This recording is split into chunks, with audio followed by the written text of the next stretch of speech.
Gente do céu, que momento extraordinário para mim, meu Deus. Tá assim, de tirar o fôlego. Eu acordei até rouca hoje, mas estou muito feliz mesmo. Sabe que eu estava vindo para cá? Eu morei em São Paulo um tempo. Eu não sei se... Não, vocês não sabem disso. Eu vou para São Paulo, eu tinha 14 anos, quando eu comecei a trabalhar. E aí eu morava na Santo Amaro, bem lá na Santo Amaro. E eu estudava no Brooklyn. E eu pegava uma condução ali no corredor, eu acho que era o 5154, um ônibus, para ir para a escola todo dia. E hoje eu passei ali naquele lugar. E eu falei, esquece o que eu planejei falar no TED. Eu vou falar sobre outra coisa. E eu decidi mudar o meu discurso completamente, chegando aqui agora. Porque o que eu quero contar para vocês é algo que eu realmente vivi. É algo que realmente fez sentido para mim.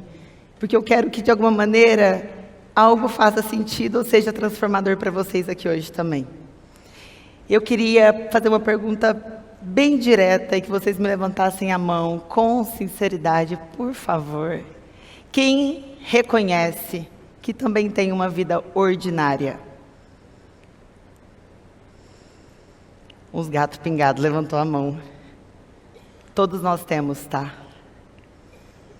E para eu falar sobre isso, a gente volta um pouquinho para entender o que realmente significa uma vida ordinária. A palavra ordinária, ao contrário da tradução em inglês, em espanhol, em francês, na língua portuguesa se tornou pejorativa, mas ela não é. Ordinário nada mais é do que algo mediano, comum, sem destaque. Algo dentro da ordem, eu diria. Eu até ousaria dizer que ordinário é o momento que a gente tem para pôr a vida em ordem, para viver o extraordinário. A gente não teria fôlego para viver o extraordinário todos os dias. Eu não conseguiria, gente, ter esse frio na barriga que eu fiquei para entrar aqui todos os dias. Isso aqui para mim é extraordinário. Ordinário para mim foi toda a rotina que eu tive todos esses dias que antecederam esse momento para chegar até aqui. E aí façamos de conta que alguns de vocês perguntam assim, Rafa, por que você passou lá na Santo Amaro e pensou nisso? Por que do nada você vê com essa palavra ordinária? Porque eu lembro, sem ter consciência desse sentimento, sem dar nome a esse sentimento, que eu me sentia ordinária naquela situação. Eu vim para São Paulo com 14 anos para trabalhar e eu imaginava que eu fosse chegar aqui e eu ia ver assim, a vida da revista, sabe?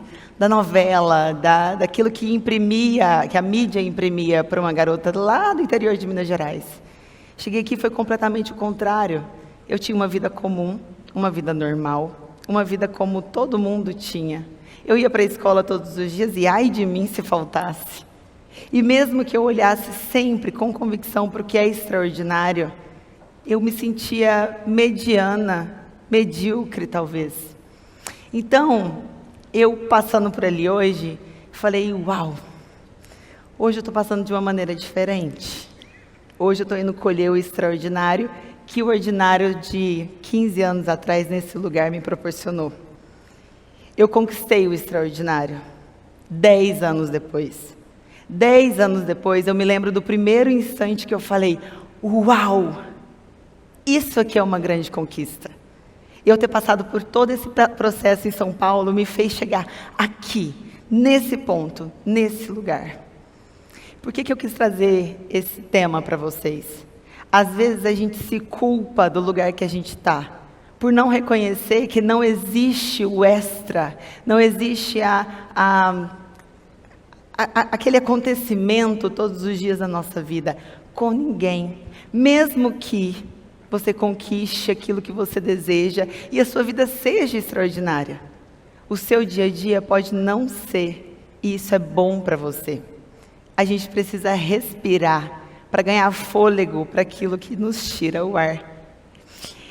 E eu levei isso para terapia uma vez, falando com a minha terapeuta, eu lembro que eu estava descansando, foram dias assim que eu falei, eu consigo descansar agora, eu vou relaxar e vou descansar. E eu estou descansando, mas eu estou na internet, eu estou descansando, mas eu tinha que ler um livro que fosse benéfico para minha carreira. Eu estou descansando, mas eu queria ver um filme. Eu não escolho um filme porque me faz sorrir. Eu escolhi um filme porque alguma coisa poderia me ensinar. E se eu não fizesse isso, eu me sentia completamente culpada. Eu precisava estar rendendo. Eu não conseguia lidar com o fato de que um dia não era melhor do que o dia anterior. Porque em algum momento da minha vida, em algumas vezes eu ouvi que, se você quer, corra atrás. Se você quer, mude os seus hábitos, que instantaneamente as coisas vão acontecer. E, na prática, não é bem assim. Pode acontecer? Pode. Mas é muito raro que alguém conquiste algo, ou mude uma vida, uma realidade da noite para o dia. Para a gente não se frustrar com as nossas emoções. Eu lembro que eu falei isso na terapia, e a minha psicóloga com um sorrisinho, eu ainda não entendi essa palavra, tá, gente? Eu tive uma reação bem parecida com a de vocês agora, inclusive. A minha psicóloga com um sorrisinho de canto, assim, quase que sarcástico, falou: Rafa, você só está vivendo um dia ordinário. Eu falei: nossa, me senti ofendida. Parece que eu não gostei.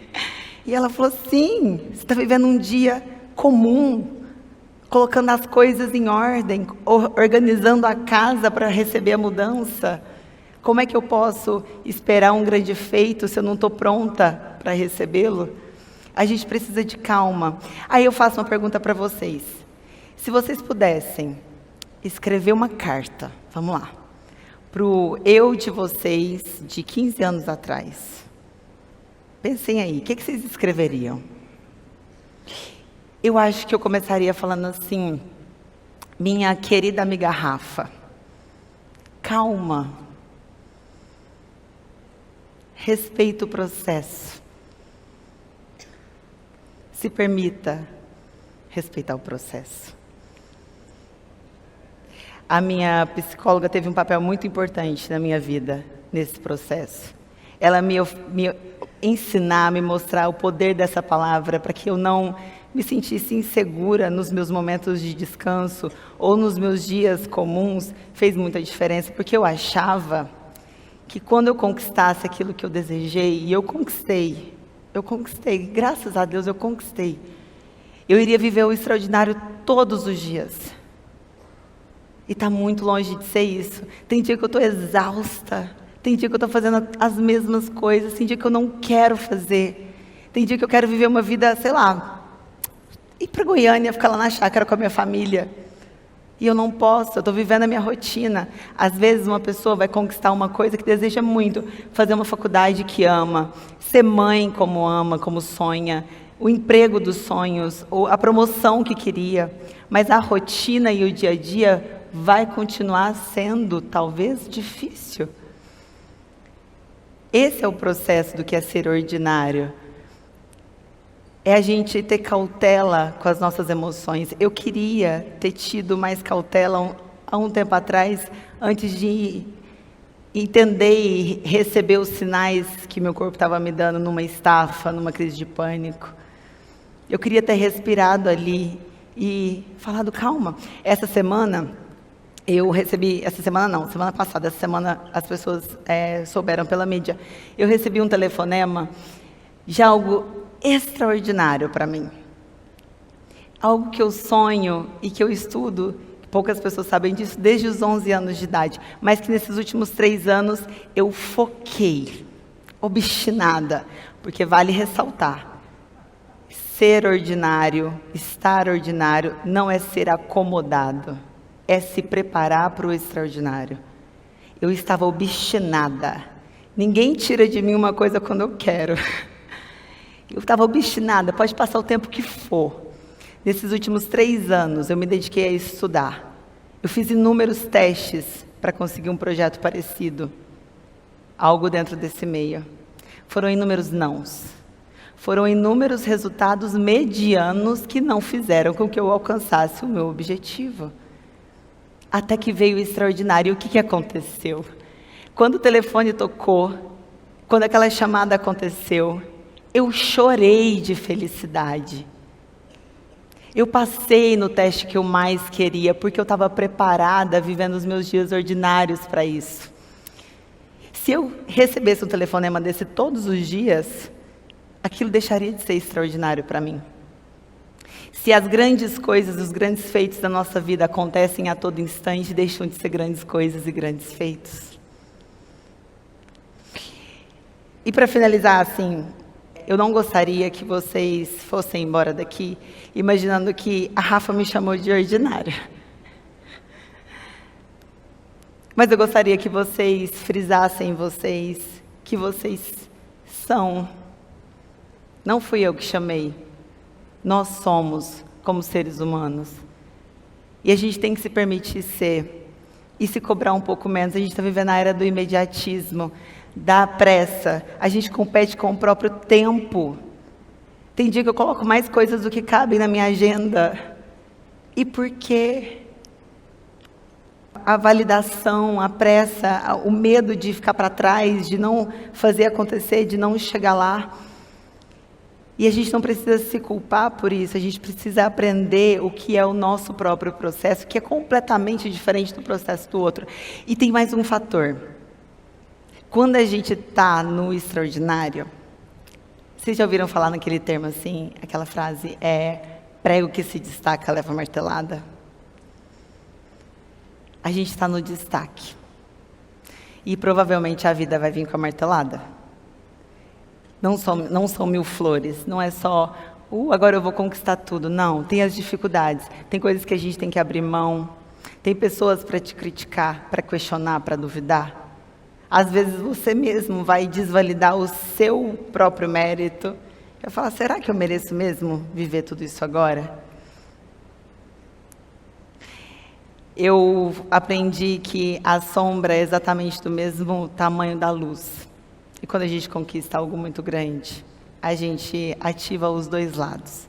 Então que a gente tenha sabedoria e consciência para assimilar os nossos processos com calma, sem se comparar, mas olhando para frente com clareza do que a gente quer.